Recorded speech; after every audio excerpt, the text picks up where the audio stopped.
मंसूर साहब, ये जो इमरान खान साहब ने कहा है कि जी विकेट के दोनों तरफ खेलने वाले लोग ये फैसला कर रहे हैं इन्होंने यजीदी निज़ाम के साथ चलना है या नजरिए के साथ चल रहा है, इस विकेट के दोनों तरफ खेलने वाले कौन हो सकते हैं? वो आइडेंटिफाइबल भी होंगे तो या तो उनको फारग कर दें वो जिस जोंदों पे हैं, लेकिन उन्हें ये कहना कि आप फैसला कर लें कि आपने किस निज़ाम की तरफ चलना है या किस तरफ चलना है, ये is it a product of acute frustration ये जो खान साहब ने कहा है, या ये इसके पीछे कोई थॉट आउट चीज है तहरीक इंसाफ की कि वो वार्निंग कर दे रहे हैं कि भाई हमने आइडेंटिफाई कर लिया है जो दोनों तरफ खेल रहे हैं लोग उनको?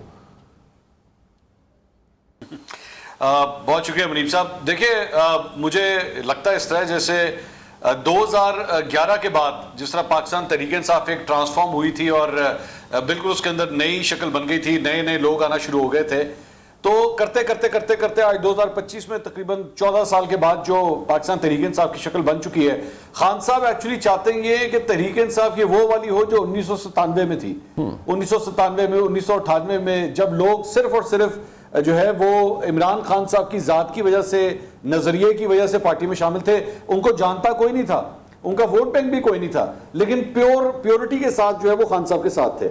लेकिन जो इसके अंदर वायरस आया या जो भी तब्दीली आई वो तो 2011 में खान साहब ने खुद दरवाजे खोले और उसके बाद लोग जो है अंदर एंटर हुए। बात यह है कि ये जो भी बात हो रही थी एहतिजाज की, मैं एक कहानी आपके साथ, चले खबर आपके साथ शेयर करता हूँ, कहानी तो नहीं खबर है जी। वो ये है कि ये अभी बहुत बातें हो रही थी कि जी कोई मुज़ाकरात हो रहे हैं क्या, कोई बाहर से डॉक्टर्स आए हुए हैं, कोई इस तरह की बात हुई है। तो मेरी एक साहब से बात हुई अभी आपके प्रोग्राम से चंद घंटे पहले जी जी, जो बेसिकली इमरान खान साहब के लिए मुज़ाकरात करने के अंदर इन्वॉल्व रहे हैं, बाहर से आए हुए हैं और वो अभी भी पाकिस्तान में हैं जी जी। और वो अभी मुझे नहीं पता कि हालिया हुई है, लेकिन आज से चंद माह पहले तो कम से कम उस प्रोसेस का हिस्सा थे, ये मैं कंफर्म कर सकता हूँ। तो मेरी उनसे बात हुई, मैंने कहा जी आप कर रहे हैं आजकल कोई बातचीत, कोई डील शील चल रही है? उन्होंने मुझे कहा जी आपने माहौल देखा है, यहाँ पे कोई डील हो सकती है क्या?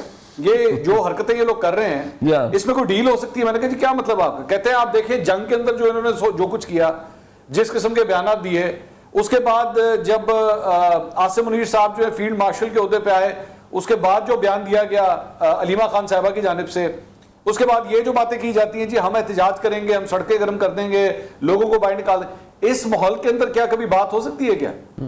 इवन इंडिया और पाकिस्तान ने भी अगर आपस में इकट्ठे बैठना होगा ना, सबसे पहला कदम ये होगा कि सीज फायर होगा, जो हो चुका है। अब इसके अगले कदम की तरफ हम देख रहे हैं कि हाँ शायद ये आपस में इकट्ठे बैठेंगे। तो यहाँ पे तो सीज फायर ही नहीं हो रहा, यहाँ पे गोलाबारी बंद होगी तो कोई बातचीत होगी, तो कोई माहौल ही नहीं है इस वक्त के किसी किस्म की कोई बातचीत हो सके या इमरान खान साहब को किसी किस्म की फिलहाल कोई डील मिल सके। ये हमाद भाई, ये जो बात है विकेट के दोनों तरफ खेलने वाली, अभी जैसे मंसूर साहब ने भी कहा, फैक्ट यही है, आपने भी 2 दिन पहले, मैं आपका 1 दिन पहले ट्वीट देख रहा था, आपने, बहुत से लोग फिर आपके भी पीछे पड़ जाते हैं, आपने कहा भाई ऐसा कुछ भी नहीं हो रहा, ये सब फ्रॉड है, झूठ है। मुझे सिर्फ ये बताइए, ये जो विकेट के दोनों तरफ खेलने वाले हैं, क्या इसमें वैसे जान के मान पा के कहा जाता है, क्योंकि गंडापुर साहब भी बुरा मना जाते हैं, क्या ये इशारा गंडापुर साहब की तरफ है? क्योंकि बहुत से लोग तो उनको हरफ तनकीद बनाते रहते हैं कि जी वो कॉम्प्रोमाइज्ड हो गए हैं, वो कुछ नहीं कर रहे, हालांकि वो खान साहब का मुकदमा तो बेचारे हर जगह जाके लड़ते हैं, बनता कुछ नहीं, उसका कुछ नहीं कहा जा सकता। मुनीब वो कहाँ मुकदमा लड़ते हैं? मैं आपको एक ब्रेकिंग दे दूं कि खान साहब के 2 अहम तरीन रहनुमाओं ने, चले मैं अभी नाम नहीं लेता, उन्होंने खान साहब को गलत इत्तलात पहुंचाई है कि एस्टेब्लिशमेंट के साथ हमारे राब्ते हैं और वो ये कह रहे हैं, वो ये डिमांड कर रहे हैं, ये कह रहे हैं, हालांकि इस तरह से मुलाकात ही नहीं हुई थी। अच्छा, ये झूठ यानी कि खान साहब को बोला गया है? खान साहब को मुकम्मल तौर पर झूठ बोला गया, सिरे से मुलाकात ही नहीं हुई थी, लेकिन अपनी अहमियत बढ़ाने के लिए खान साहब को एक तरह से एंगेज करने के लिए इस तरह की बातें की जा रही है। दूसरी तरफ आप देखें तो इमरान खान बजाते खुद कंफ्यूज भी है, डरे सहमे भी है, और मैं अपनी बात वाज़ेह करूं कि डरे सहमे इसलिए कि उन्होंने मुकम्मल तौर पर यानी खुले आम उन्होंने एक ऑप्शन छोड़ दिया है कि एस्टेब्लिशमेंट के साथ बात करना चाहता हूं। ये वो पहले दिन से, डे 1 से कह रहे हैं, लेकिन अब तो बाकायदा जब बैरिस्टर गोहर, सलमान अकरम राजा और बैरिस्टर अली जफर उन्हें मिलने गए तो उनके जरिए बाकायदा तौर पर पैगाम भी दे दिया, और उस पैगाम का उनको जवाब भी मिला कि अगर बात करनी है तो हम तो पहले भी आपसे कह चुके हैं कि प्राइम मिनिस्टर हाउस के साथ बात कर ले, पार्लियामेंट के साथ बात कर ले। दूसरी तरफ वो और दबाव डाल रहे हैं कि मैं एहतिजाज करूंगा, तो भाई आप एहतिजाज कहां करेंगे? जिस सूबे में आपकी ताकत है वो सूबा करप्शन और बैड गवर्नेंस में लथपथ हो चुका है। आने वाले चंद दिनों में आप एक ऐसा खौफनाक स्कैंडल देखेंगे जो पाकिस्तानी तारीख का सबसे बड़ा स्कैंडल होगा। 40 अरब उसके सामने कुछ भी नहीं होंगे। अब कारकुन भी इमरान खान की रहाई नहीं चाहते। नहीं, ये बड़ी खतरनाक बात नहीं, मतलब ये जो आपने कारकुन क्या मतलब, कारकुन तो इमरान खान के लिए पागल है, वो तो चाहता है कि इमरान खान बाहर आए। ये गलत तासुर है मुनीब, ये गलत तासुर है कि कारकुन पागल हो रहे हैं। कारकुनों के अपने अपने मफादात है।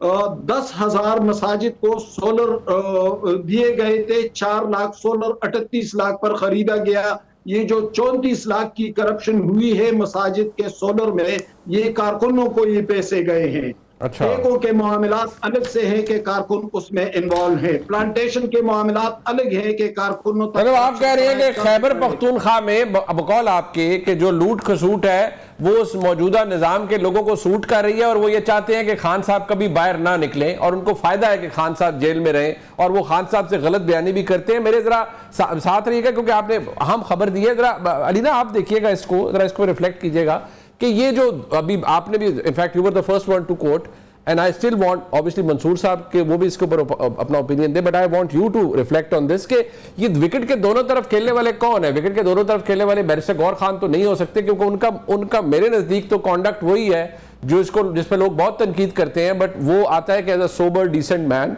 Who wants Imran Khan out, और वो कोशिश भी करते हैं, but who else it could B.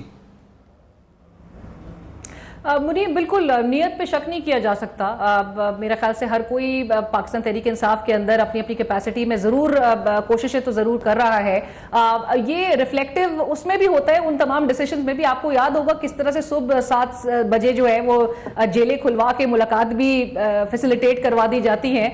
अब ये भी हमारे सामने है, वरना तो आपको पता है फिर एक्सेस किस तरह का एक मुश्किल तरीन मेरे ख्याल से एक मरहला होता है पाकिस्तान तहरीक इंसाफ की क़यादत के लिए, अपने बानी चेयरमैन से मुलाकात करना। लेकिन आजकल में हमें नजर आ रहा है 6 घंटे तक अली जफर साहब मुलाकात कर लेते हैं। तवील जो है वो मुलाकातें दीगर रहनुमाओं को भी इजाजत मिल जाती है। सो अभी कुछ ऐसा बहुत मिक्स सिग्नलिंग है। अगेन आप नहीं गेज कर सकते कि पसे पुष्ट क्या कुछ चल रहा है। हमेशा राब्ते जो है मुनीब, वो कभी भी पब्लिकली इसको कोई भी आके बरमला एडमिट नहीं करेगा।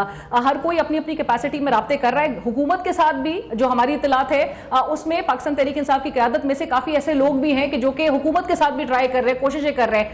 कुछ तो ऑन रिकॉर्ड आके ये भी कह देते हैं कि जी आपने पेरोल पे जाके वो दरख्वास्त क्यों इस्लामाबाद हाईकोर्ट में जमा कराई। आपने अगर उस एपीसी के में ही अगर आपने शिरकत को यकीनी बनवाना था तो उसके लिए रास्ता हाईकोर्ट का नहीं था, उसके लिए रास्ता जो है वो हुकूमत के साथ नेगोशिएट करना था। सो हर कोई अपनी कैपेसिटी में कर रहा है। लेकिन जहां पर आप ये वाली बात करें कि जी अवाम शायद इस पूरे खैबर पख्तूनख्वा की स्पेशली अवाम वो बड़े बाशऊर लोग हैं। मेरे ख्याल से आपको पता है कि वो एक रिवायत रही है कि जहां पर जो इनकॉम्पिटेंट क़यादत इवन इन द पास्ट जो रही हैं वो बड़े क्लोजली मॉनिटर करते हैं। जो डिलीवर नहीं करता वो उसको दोबारा मौका भी नहीं देते आने का। सो अगर तो अवाम के हवाले से हम कुछ नहीं कह सकते कि जी अवाम शायद उस माहौल के हवाले से या वहां पे करप्शन किस तरह से किस हद तक सरगर्म है